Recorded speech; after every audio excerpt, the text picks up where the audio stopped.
Welcome to Noob D Dad, where I'm going to talk about my son's campaign and his first few sessions.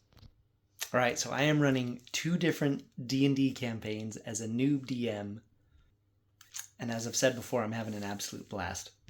So in DM session 10 of my son's campaign here in the Dragon of Icespire Peak, I almost TPK'd his party. That stands for Total Party Kill. And that is a mandate that I have from my wife. You will not kill our 8-year-old son in his first D&D campaign. So it got very close. Very, very close. But before we get there, I want to get you caught up to how he's doing in the rest of the campaign. How did we get to this point? So my son was very, very eager to get started playing. And I was too, honestly.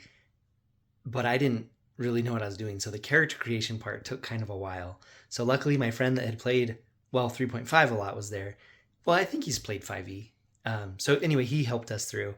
But it did take a while to get started. So my son was like, when are we going to start playing? And it's like, hey, we are playing. Like, this is session 0. So that's my bad that I wasn't quite up to speed on building characters. I feel like I've gotten a lot better now, like messing around with D&D Beyond. And also just using the characters and watching them level up and looking at all the stats and where they came from and where the bonuses come from. So I think I could build a character a lot faster now. So that was he was able to go through some noob DM growing pains with me, and he took it like a patient 8-year-old champ. So I mentioned this in a previous video, but I knew right from the start that I wanted Mount Hot Now to be a massive volcano, and I wanted it to go off, and I wanted it to be significant in the plot. And I really wanted to see how these guys would react. And kind of doing a little bit of self-analysis here for a minute on this volcano. So that's me. I did wildland firefighting for 6 years, and when this Maui wildfire happened, it really affected me because of watching how poorly everything was managed and how so many people lost everything. Some lost their lives. And the terrifying part was how, because I was just like binge watching all this footage from Maui and people trying to escape. And the thing that really got me was that people didn't know what to do. They didn't know which way to run. Do I stay in my car? Do I jump out and hide behind the seawall? Like, what do I do? Like, there was even people that just avoided the fire on foot. So I realized that people don't know what to do and how to watch fire behavior. And I guess I was became obsessed with putting it into a D&D game where I'm like, I want to put some super scary fire situations on people and just see how they react, if the wind shifts, if the fire starts surrounding them, I want to see what people do. So I tried to get my vet campaign. I tried every time they used a spell with fire, I tried to have the fire spread as quick as I could, but they always put it out, and they put it out in a very competent way, so I had to had to let the fire go out. But right off the bat, I wanted to have a roll for a special event where every day I would just roll, or periodically I would roll, and once it added up to 60, I would have the volcano go off. And so that's what happened in this campaign. But before the volcano went off, I didn't want it just to be just like a totally random event. And so I had there being just deep rumblings, kind of like earthquakes, that I would just describe as happening, and then they would stop and look around what am I supposed to do? What's the DM trying to make me do? But really I'm trying to just be the earth is rumbling, something's happening. I also had one of the shops, I think or maybe it was just a tavern or something. I had it be totally not totally flooded, but a foot of water inside the tavern. And so they walk in the tavern, and people are still just sitting at tables, and there's still a bartender, but there's a foot of water. So people are just sloshing around it, and then they go sit at their table, and they're just feet are underwater. And I did this with no explanation whatsoever. I just wanted to show that geologically, something serious was going on in this town. I mean, I know this town's like 60 miles below Mount Hot now, but I just really wanted there to be like a precedent for something happening, and you'd be like, oh, all these clues leading up to it, like could have possibly been like hints if you knew what you were looking for. Oh my gosh, I had an idea just now. So I recently did like a presentation. We'll just say that in a military class about Grindavik in Iceland and how they're having volcanoes. And their volcanoes are very different because it's like, instead of just like a cone blowing up, it's like a bunch of cracks and then lava coming out of the cracks. I just realized that could be a really cool tool to use, because up till now I've had just Mount Hot now exploding like Mount St. Helens, and then have a little bit of lava flow, like destroying the forest and possibly some of Neverwinter. But I think if it serves the plot, I could have some fissures open up and just have like lava coming out. That could be kind of cool, like little micro events that they could have to deal with. I like it. So this was my first encounter that I invented, that when my son and my friend in their party were on their way down to the Dwarven excavation, because this was their first quest. Well, before we get to our first quest, I decided to have some people called Ravagers be competitors to this party. And I think I got this from Bob World Builder. Forgive me if I got it from someone else, but I think I got it from him. So there's a another adventuring party called the Ravagers, and they wear like red leather. And they were also at the job board. And so they picked one and were leaving. And then my friend was like, hey, what did you guys pick? And then they were like rolling for persuasion and conversation skills and everything. And he ended up asking them to switch with him. And I was just like, you dog, I think you're just trying to stretch me, because I told him when he was the DM for the 3.5 campaign, I was like, hey, I'm going to try and just like push everything, like the limits of exploration, like kind of just like make you have to just create the world and respond to all my choices. So I think he was trying to get back at me for that. But so anyway, one thing came to another, and they ended up switching quests. It's because I really wanted my son and my friend to go to the Umbridge Hill quest first, because it's very simple. So he switches them, and then on their way down, because they did something else in town first, but then on their way down, or this might have been when they went and did the, no, I think they went to the excavation first. So then on the way to the excavation, there's quite a bit of like open land on the way down there. And so this is the one that I modified to put in the veterans group. But right here with my son's group is where I first did it, because I wanted to tie the dragon in. And so in the middle of the road, I basically had two orcs that were just like totally frozen, and they were like this, like a dragon had flown over and just like iced them, and just wanted to see what they would do. And my friend, I think, wanted to leave them because he's like, these are orcs, these are like killing machines, like let's leave these. But I had them be really skinny and just be carrying like bags. And so my son wanted to de-thaw them, or thaw them rather. Anyway, so they thaw them. I can't remember what conversation they had with them, but they essentially like helped them and sent them on their way, like released them from the ice. And it was like, wow, that was a very kind thing to do. So I was like proud of my son that he made like this choice, because I just put it in front of him. I was like, what are you guys going to do with a couple of frozen orcs? You could do anything. There's so many things you could do, but they chose to help them. So when they passed Umbridge Hill, I had them, because they passed right next to it on the map. So I had them see the two guys like sneaking up along this rock wall up to the manticore that was harassing the lady in her tower. And I'm not going to lie, I really wanted them to join those guys and help, because 4 people against a manticore, I think, would be a great number of people. But they're just like, nope. And I think my friend could tell that I was like trying to be like, hey, go over here. And he's like, no, we're going to keep going. Like, that's their quest. Like, we're not going to bug them. We've got our quest. I was like, all right. So they leave, these 2 guys like sneaking up on this manticore. And I was like, these 2 guys, I think they might need help.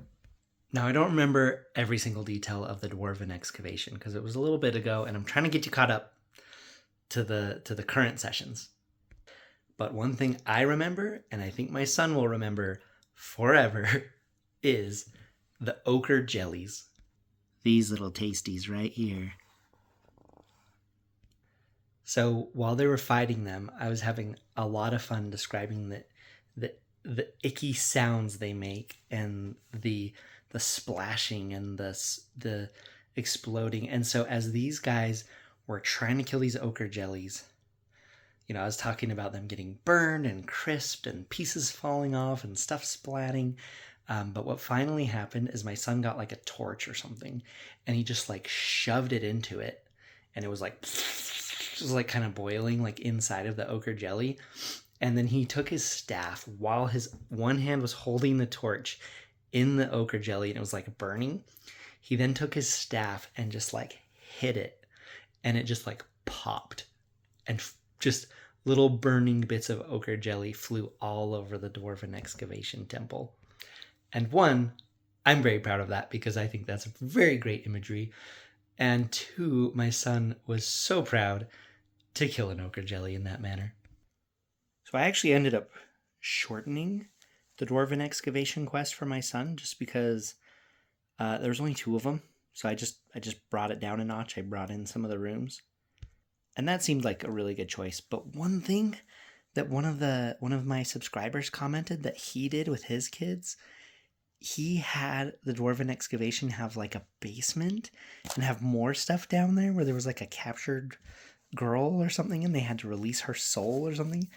I don't know, but that is so cool, and I'm totally going to copy that in probably another place. Now, because this person said this in the comments, sorry, I don't remember your name, but thank you.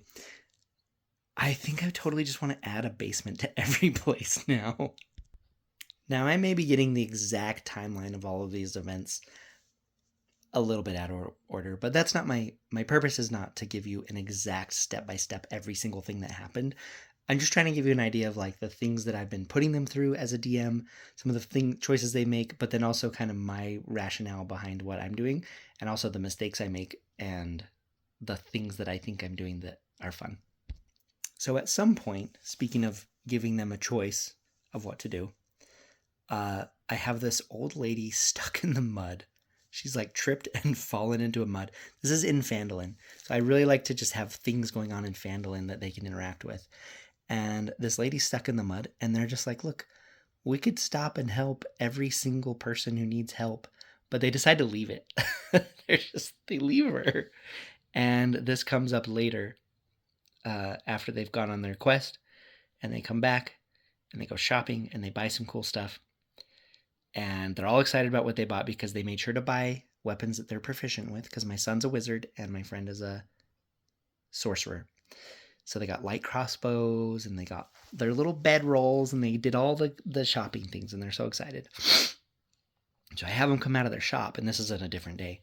And just a little bit out of town is this lady in distress, and there's some orcs like bullying her. And so they're like, we've got these new weapons, let's do this. And so they use their new crossbows and all their new weapons. And my son was so excited when like he rolled like so high, and I just had the crossbow bolt like hit him right in the heart or hit him right in the face. He was loving that. And he'll tell me, he's like, you remember when I shot that orc right in the heart and he just fell over? And I was like, yeah, I remember that. But it turns out this lady, her face was still covered in mud. She had been like out wandering, and now these orcs were bullying her. And so then they kill all the orcs and they go rescue her. And then my son's like, all right, we need to go back. We need to go get our reward. We need to go get another job. And my friend's like, hey, you're the one that's, what is my son's alignment? Chaotic good? Is that an alignment? And my friend is chaotic neutral. Yeah, that's right. And so my friend has to explain. He's like, look, like you're the one in the party that's supposed to be making good choices, because my friend goes and helps this old lady, and I think she gives him some gold out of her purse, but also I think she gives him like a sticky little treat out of her purse as well. So a little bit of a flashback. So on their way back from the dwarven excavation, I rolled for the dragon, and there's the d20 of where the dragon goes right here. So wherever you roll the dragon goes there, and the dragon eats somebody or kills something or fights, and it's supposed to run away back home if it gets 10 hit points taken away. And so on the way back, they saw the dragon like swoop down into Umbridge Hill and fly off with something. Anyway, so they got to Umbridge Hill and they made sure the lady was okay and they went back to town. Anyway, later they see these two NPCs, these red leather Ravager guys who had taken that quest and failed. They see them come back into town just like bloody and like with a sling and kind of like limping back into the inn.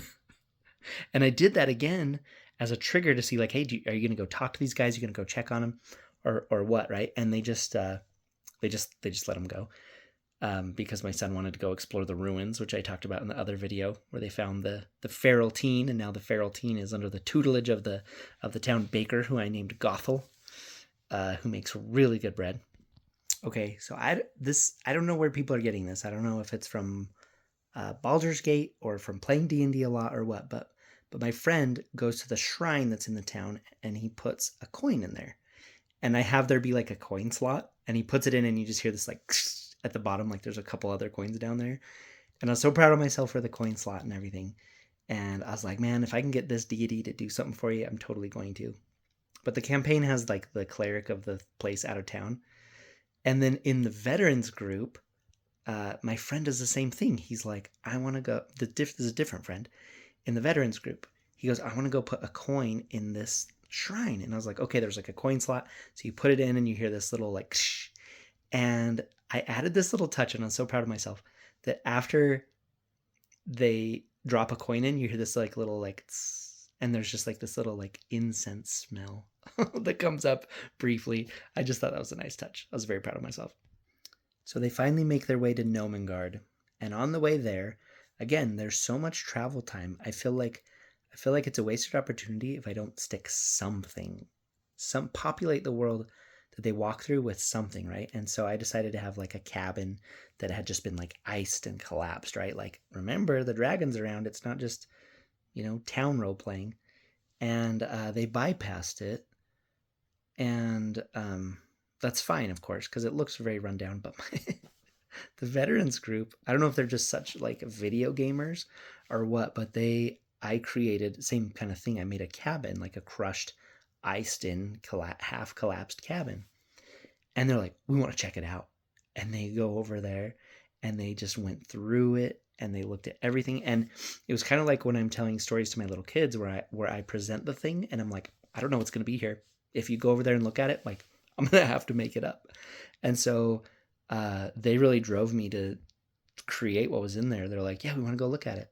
So then they went in and there was like a little bed and a little table, and there was a longbow under the bed, and it was all collapsed, and they were like really trying to see what's going on. And then I ended up having there be like a little cellar door in the back, and they went downstairs, and they were so interested in exploring.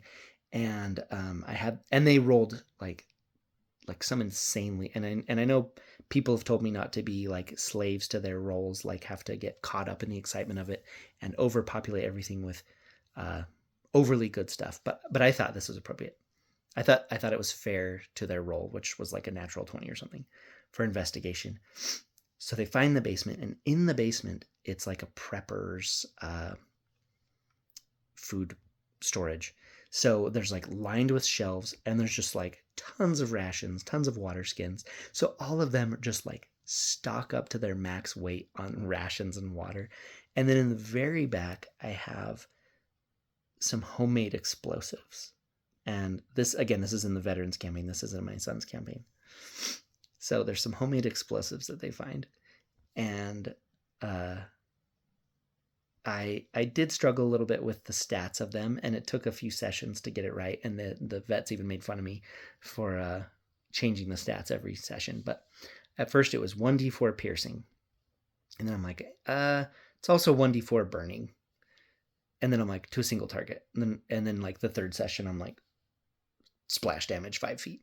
So these little homemade grenades, it's basically like a little leather pouch with a fuse in it, and inside is gunpowder and a bunch of like caltrops, like sharp pieces of metal, because I had them like open it and look in there, and so it explodes and just sends like sharp metal everywhere. So 1d4 burning, 1d4 piercing.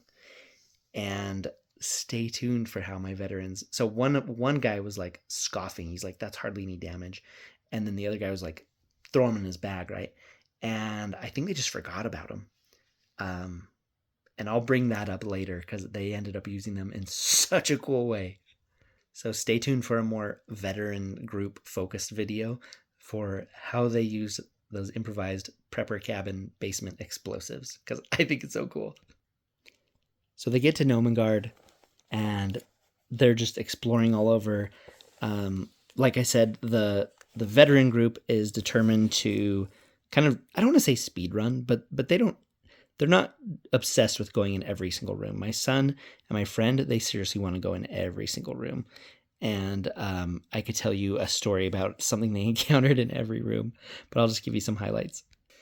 So in their first encounter with the gnomes in Nomengard, they're like, "Hey, we're here to warn you about the dragon." And then the gnomes are like, "Well, we're worried about a shapeshifter." And then my friend's like, "Maybe it's a shape-shifting dragon or something." And like one of the gnomes was just like, "Ooh," just like peed itself because of that.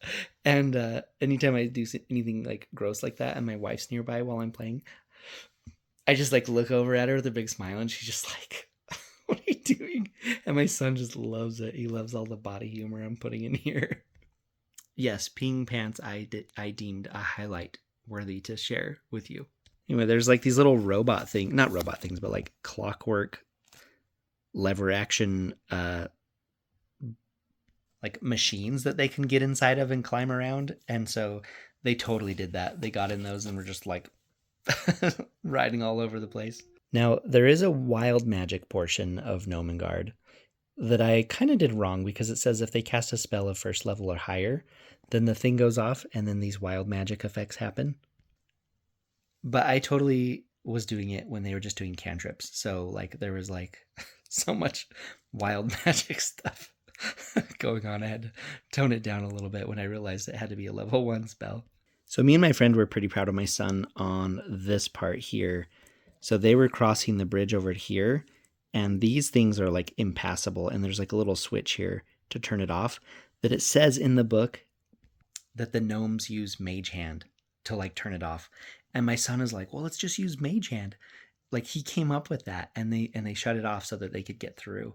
And it was just like, wow, very inventive. It might be, we're speculating a little bit because he's playing like Minecraft Dungeons, and so he's got kind of that mentality, but I don't know, he's taking to it very well. But then they go in these like sleeping quarters, and my son's like, "I want to like rob their stuff." And it's like, dude, like you're chaotic good. Like you're not just gonna rob everybody. So I was just like, nope. I was like, you're just gonna find bags of dirty laundry. I was like, no way. I'm not gonna reward you for robbing these guys. Like now my other party has like they're all chaotic neutral and has like a thief rogue. So yeah, it's gonna be different. But with these guys where it's like a wizard, I'm like, I'm not gonna turn you into like just like a filthy looter. So I had to kind of bring it down a little bit. And then if it did get worse, I'm like, you're gonna get like caught and in trouble. You know, in my head, I'm not like telling them this. Like I'm trying not to meta game with my players. Anyway, long story short, they have some interactions over here, more sneaking, more taking things, taking little inventions that were supposed to eventually end up being a reward. Anyway, they find their way back over to here, and the guards that were here they're like dead. There's just like a smear of blood because I really had to get the mimic, because it's a mimic they're fighting. And I rolled the dice to see which barrel it was in. Anyway, they fight the mimic. It's epic. It's bloody. And once the quest is over and they get their rewards and they become honorary gnomes. Oh, by the way, I have like there's like a little table on in Fibble Stibbin and Dabbledob's study, and I always have these like little bags of like seasoned mushroom snacks, and they always take those. And I also had a little bag on the side of the throne for little mushroom snacks. And when you take them, they just make you feel like really like good and confident. It's just a little snack I invented. But when they're leaving Nomengard, I had rolled high enough for the volcano to go off. And so it's gone off while they've been inside of there. And so they go out and it's like dark, very, very dark. And there's just ash falling from the sky.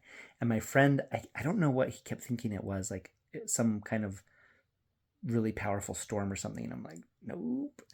But it's dark and there's ashes.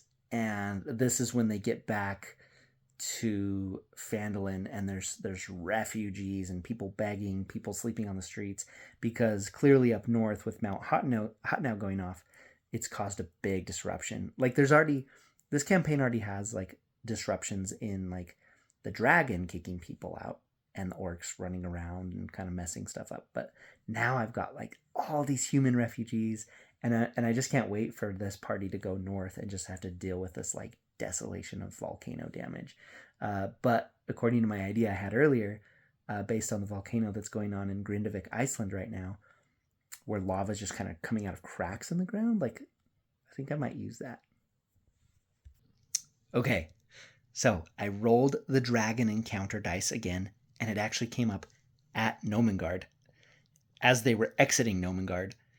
And so the dragon comes out, and like literally the only place they can go is back into Nomengard. So they like run back in there, and they're like, "Holy crap, the dragon's here, you guys!" And like I think I had the same gnome like pee itself again, and they're just like, "What do we do?" And like the dragon like lands like in this area, and it's like trying to get them, and they're like running around the halls, and they're like, "Oh my gosh, what do we do?"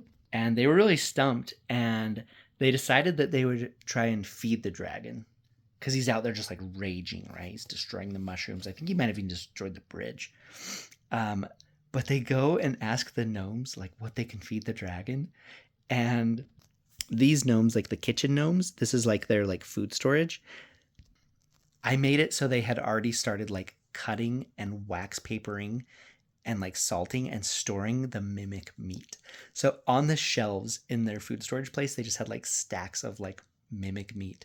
So they just like shoveled it all out there and just like pushed it, like unwrapped it and just like pushed it over the edge. And I think my son's character speaks dragon. I think that's one that he chose. So he's like, "Hey dragon, like here's some food," and just like shoves it off. And it eats it and leaves, right? Because that's the stats, is that if the dragon eats the food, it'll go away. So they fed it the mimic meat. I thought that was so cool. Okay, so I didn't tell you how they became honorary gnomes. So the king had a single growing mushroom that he took out, and he like squished it into a paste, and he stuck it on their foreheads. He made like a line on each of their foreheads, and he's like, "You guys are honorary gnomes of Nomengard." And so I just thought that was like a cool touch. I also had the veterans group be made honorary gnomes, and the other gnomes like, "I'm already a gnome," and it's like, well, now you're a citizen of Nomengard. Like, don't be a douche. All right, so my son's campaign, I feel like at this point has really taken off. I'm so excited the volcano's gone off. I'm excited that they've encountered the dragon like 2 times, and they're getting more and more cool items. Like they kept those little clockwork machines, and they actually took them back to Phandalin and sold them.